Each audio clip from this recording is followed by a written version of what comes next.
Alright, I'm going to be showing you how to make hot chocolate for your friends and loved ones to give away as gifts. And they're going to be put in these really cute mason jars that we got at Dollar General. You seen earlier. We went shopping and got most of the ingredients. Can't buy the carnation milk, the evaporated milk, or it's dry milk. Can't get that at Dollar General, but you can get it at most grocery stores or Smart and Final. I'm going to be making two different types of hot chocolate. The first one is the abuelita's hot chocolate. It's like a Mexican hot chocolate, or what they call champorrado. I'll show you later how to make this version, but for right now, we're going to do an easier version using the Nestle cocoa. You can also use the Hershey's cocoa. It's the same thing. So what we're going to do, and I will post the link below of the recipe. You will take the cocoa and you will put 1 cup of cocoa. And it doesn't have to be perfect, just eyeball it. So 1 cup of cocoa. To that you'll add a cup of sugar,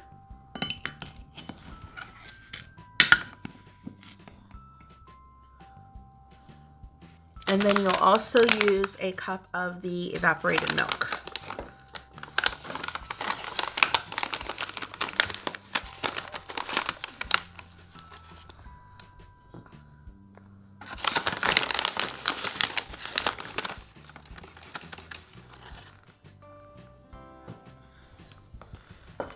And what you'll do is you will stir this completely until everything is mixed together. And once that's all mixed in, you're going to take your mason jar that you bought at the Dollar General, and you're going to want to scoop in the hot cocoa. Do it over the bowl so that way if anything falls out, just goes right back into the bowl.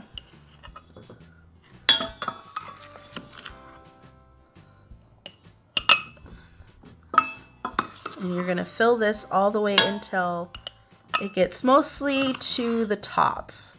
You want to save a little bit of room.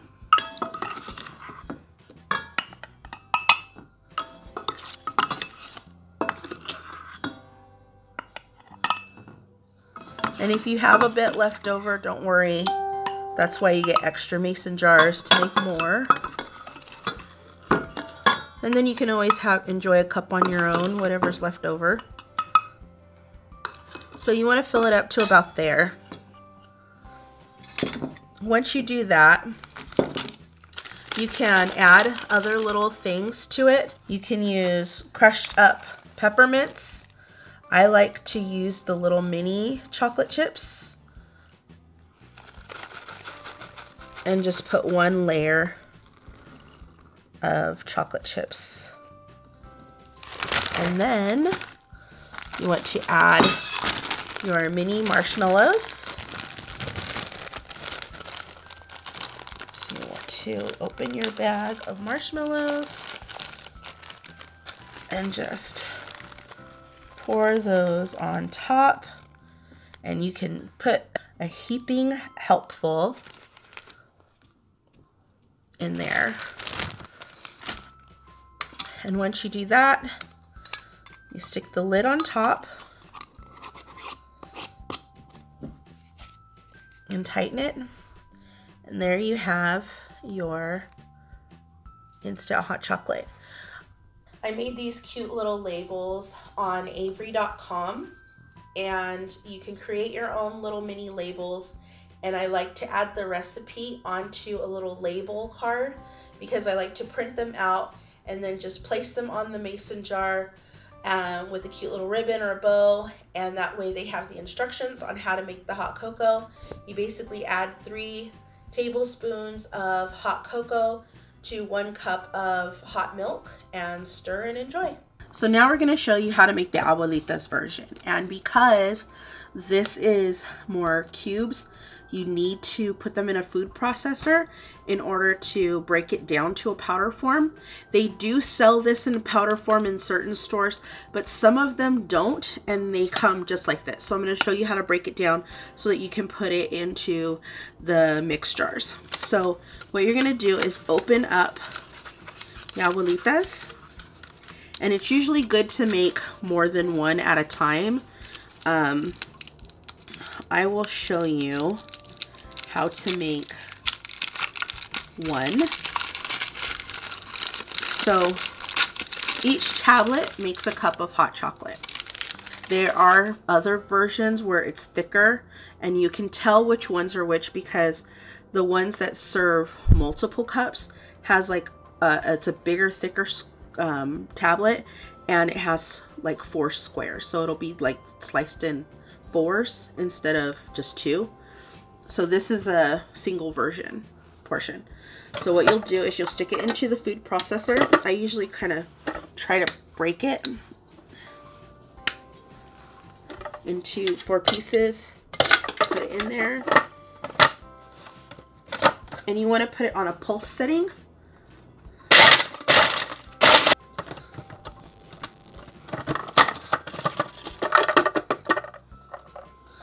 Once that's all done, oh, it smells so good. I always love the abuelitas. Once that's all done, you should get a powder form kind of like this.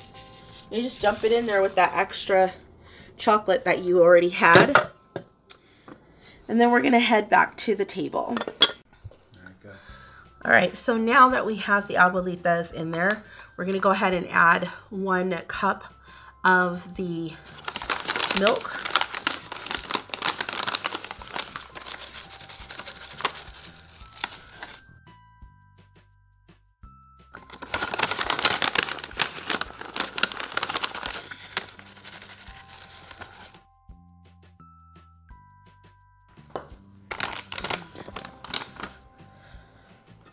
And we're going to add a 1/2 cup of sugar.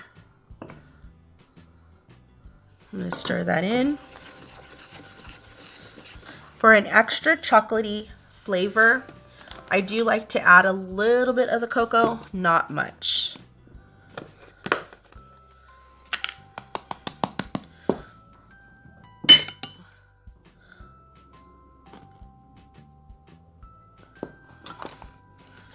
And this is just at your discretion. I like my hot chocolate a little more chocolatier than others.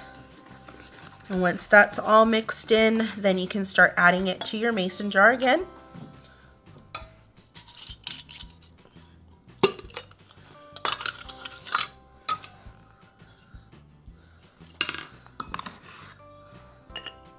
You can also use paper and kind of roll it like a cone and use that as a funnel to pour in the rest of the chocolate that you might have. Okay, now that's all done. Again, you can add peppermint or the chocolate chips.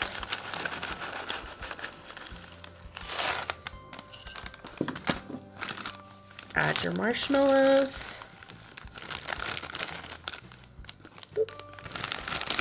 Making a mess. These ones are extra.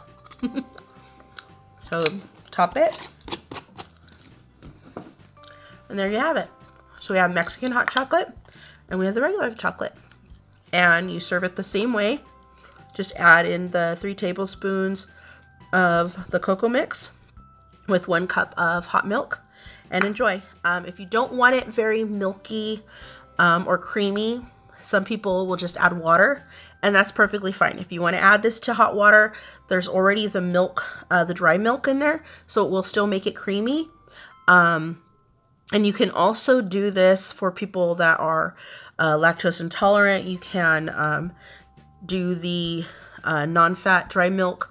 Instead of adding that, you can withhold the instant milk, but then you're using way more cocoa to fill the jars. So just be aware of that. You may want to use the little smaller mason jars that are about half of this size in order to do those ones for people that are lactose intolerant. So other than that, these are the cute little mason jars. Remember to add a tag, add a cute little decoration, and that's it.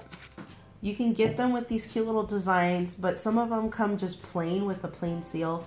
And if you want to decorate them up a little bit and make it look more homemade or have a country feel, I like to use ribbons. And I use the ribbons that have like the wire. You can use this gingham, or you can do this one with the Santa Claus. I even have a peppermint one.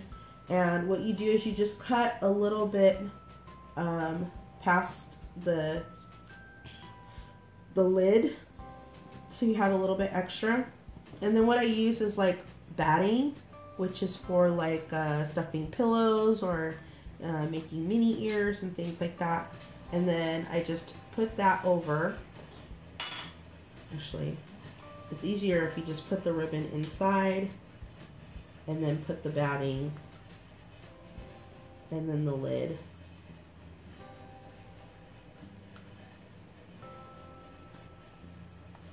And then you just fold this in, and the wire keeps it. And then you have a cute little poofy lid. And back in the day, they used to do this for the preserves and things like that.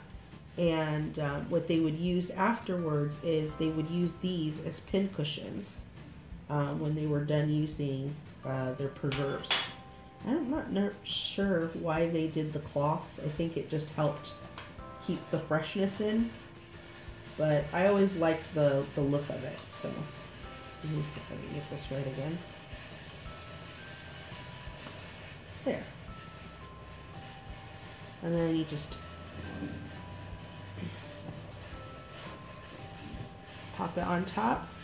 You got your cute little puffy lid. What you want to do is you can grab some ribbon or some twine, and you want to kind of wrap it around your jar. And then I made these cute little tags I showed you guys earlier. That has the directions for the hot cocoa mix